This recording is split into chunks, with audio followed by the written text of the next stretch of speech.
आप सभी को मेरा सादर नमन। मैं आज आप सभी के बीच हमारे भारतीय संविधान के निर्माता, भारत के प्रथम कानून मंत्री, भारत रत्न बाबा साहेब डॉक्टर भीमराव अंबेडकर जी के बारे में कुछ प्रस्तुत करना चाहता हूँ। मुझे यह अवसर प्राप्त हुआ है, इसलिए मैं इस अवसर पर उन्हीं के आदर्शों पर चलते हुए उनके व्यक्तिगत जीवन पर कम प्रकाश डालते हुए, जैसा कि उन्होंने कहा है कि किसी व्यक्ति को उसके कर्मों और विचारों से पहचाना जाना चाहिए, तो मैं उनके जीवन को न प्रदर्शित करते हुए उनके विचारों और कर्मों को जो कि हमें पालन करना चाहिए उसको आपके सामने प्रस्तुत करने जा रहा हूँ। बाबा साहेब हमारे राष्ट्र की राष्ट्रीय पुस्तक और दुनिया के सबसे बड़े लोकतंत्र, भारत के सबसे बड़े लिखित संविधान के रचयिता हैं। वे भारतीय संविधान के ऐसे रचयिता हैं जिन्होंने भारतीय संविधान के निर्माण में सबसे अधिक योगदान दिया है। तो मैं उनके कुछ विचारों को प्रस्तुत करना चाहता हूँ। सबसे पहले बातें 3 भागों में हैं। पहला भाग कि उन्होंने अपना जीवन किस तरह संविधान को बनाने में समर्पित किया।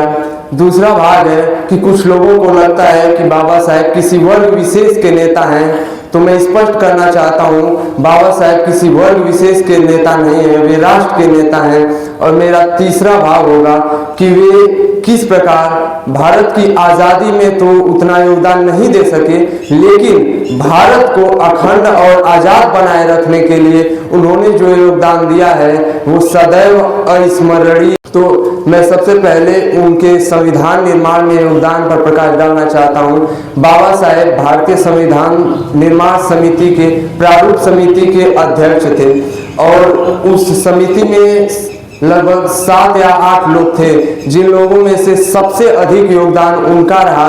और obvious सी बात है वो उस ड्राफ्टिंग कमेटी के चीफ सेक्रेटरी भी थे, इसलिए उनका सबसे ज़्यादा योगदान रहा। यही कारण है कि हम उन्हें भारतीय संविधान के शिल्पकार या निर्माता कहते हैं।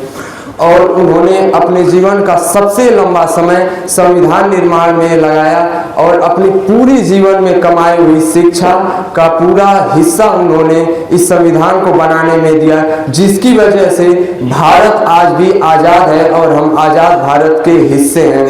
उसके बाद कुछ लोगों को लगता है कि बाबा साहेब वर्ग विशेष के नेता हैं, जो कि एक गलत बात है। बाबा साहेब ने न केवल दलित, शोषित, वंचित वर्ग का नेतृत्व किया, बल्कि अखंड भारत का नेतृत्व किया। उन्होंने भारत के महिलाओं, भारत के शोषितों और आज के सभी वर्गों का नेतृत्व किया। इसे इस बात से समझा जा सकता है कि बाबा साहेब जब भारत के कानून मंत्री थे तो उन्होंने एक बिल लाया था जिसे हम जानते हैं हिंदू कोड बिल, जो बहुत ही विवादित विधेयक रहा, जिसके वजह से जो न पास हो सका, इसलिए उन्होंने कानून मंत्री के पद से इस्तीफा दे दिया और उनके मरणोपरांत उनके सम्मान में हिंदू कोड बिल के सभी नियमों को बारी बारी करके 1956 तक पारित कर दिया गया, जिसकी वजह से महिलाओं को संपत्ति का अधिकार और महिलाओं को समानता का अधिकार और महिलाओं को पुनर्विवाह का अधिकार, उसके बाद तलाक का अधिकार मिल सका, जो कि महिलाओं के लिए एक बहुत बड़ा मिसाल है। इसके अतिरिक्त उन्होंने भारत में भारतीय संविधान का निर्माण करते समय आर्टिकल 14, आर्टिकल 15 में राइट टू इक्वालिटी एंड मतलब जेंडर के बेसिस पर डिस्क्रिमिनेशन ना हो, रिलीजन के बेसिस पर डिस्क्रिमिनेशन ना हो, इसके लिए भी बहुत बड़ा योगदान दिया। इसके अतिरिक्त तीसरा भाग जो है कि उनकी वजह से कैसे भारत आज अखंड है, भारत आज खंडित नहीं है, क्योंकि भारत के साथ ही बहुत सारे देश आज़ाद हुए और उनमें भारत के आज़ाद होने के 20 से 30 साल बाद ही गृह युद्ध और टूटना फटना बिखरना शुरू हो गया।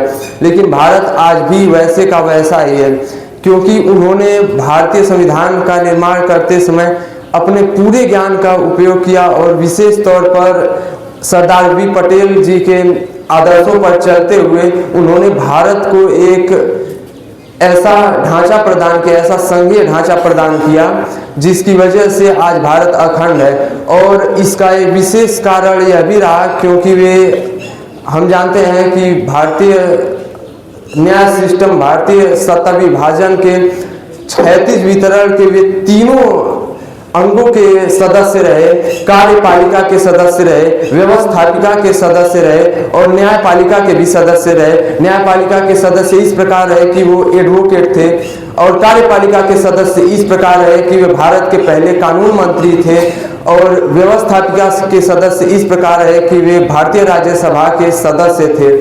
तो अपने जीवन में अपने पद का पूर्ण उपयोग करते हुए उन्होंने यह सुनिश्चित किया कि भारत जो है आज आगे के अनंत काल तक अखंड बना रहे, टूटे न। इसके लिए हमें भी उनके आदर्शों का पालन करना चाहिए, न केवल जय भीम बोलकर हमें अपने दायित्वों से छुटकारा पा लेना चाहिए और न ही केवल उनके जन्म दिवस पर ऐसे भाषण देकर और ऐसे भाषण सुनकर। मुझे लगता है कि उनके भाषण को सुनने और उनके मूर्ति को पूजने के बजाय यदि हम उनके जीवन के किसी भी एक आदर्श का पालन कर लें तो हमारा भारत अनंत काल तक भारत बना रहेगा। इसलिए मेरा आप सभी से निवेदन है कि मैं जानता हूं कि आप अभी यहाँ से जाएंगे और फिर हंसेंगे, यह ऑब्वियस सी बात है, सभी लोग हंसते हैं। क्यों? क्योंकि आपका दोस्त हंसेगा और यदि आप नहीं हंसेंगे तो आपको बेइज्जती महसूस होगी। गलत न करने पर आपको बेइज्जती महसूस होगा। हमारी सोसाइटी एक कल्चर है, इसके लिए कोई दिक्कत नहीं है, लेकिन अपने जहन में बिठाइए कि मैं बाबा साहेब के बारे में और जानूंगा। मैं तो बहुत छोटा सा उनके बारे में बताया हूँ, बस एक ज्वाला प्रज्वलित किया हूँ। इस ज्वाला को आप बनाए रखिए और अपने जहन में बिठाइए कि आप यहाँ से जाएंगे और उनके बारे में और ज़्यादा जानेंगे और कम से कम उनके एक विचार को फॉलो करने का प्रयास करेंगे। यदि आप उनके एक विचार को फॉलो कर लेते, केवल एक विचार को, तो मैं वायदा करता हूँ कि उनके नारे शिक्षित बनो, संगठित बनो, संघर्ष करो और इस राष्ट्र को आगे ले जाओ के हिस्से के मिशन के हिस्से में आप शामिल हो जाएंगे।